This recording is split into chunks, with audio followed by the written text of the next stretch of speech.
సువార్త మనకు first line కూడా అర్థం అవ్వలేదు అనడానికి కారణం ఏంటో చెప్పనా? నీ మాటలే చెబితే నువ్వు సువార్త అర్థం అవ్వలేదండి.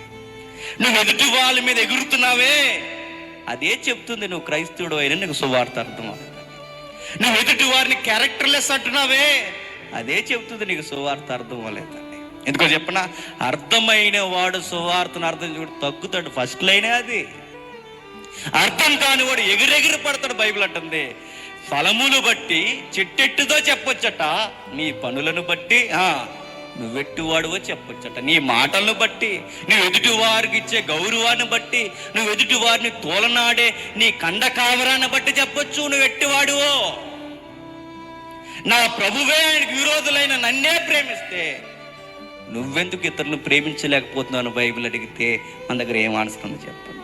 అందుకే బైబిల్ అంటుంది, దిగిపో. సజీవ యాగముగా ఆయనకు ఆరాధన అంటే, స్తుతి యాగము చేయడం అంటే నీ శరీరాన్ని సజీవ యాగముగా సమర్పించు.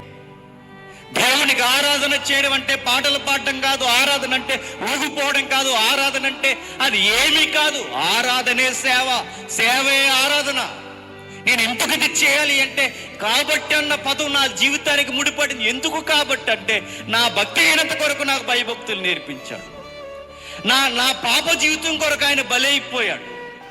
నా సమాధానం లేని నా శత్రుత్వం కొరకు ఆయన తెగిపోయొచ్చాడు. నా బలహీనత కొరకు బలవంతుడు నా కొరకు బలహీనుడైపోయాడు. ఇన్ని చేశాడు కాబట్టి ఆయన బలికి ప్రతిస్పందనగా నేనిచ్చే సజీవ యాగమైన బలి ఏంటంటే, నా శరీరం ఆయన కొరకే జీవింపజేస్తుంది. ఇది నేనిచ్చే బలి.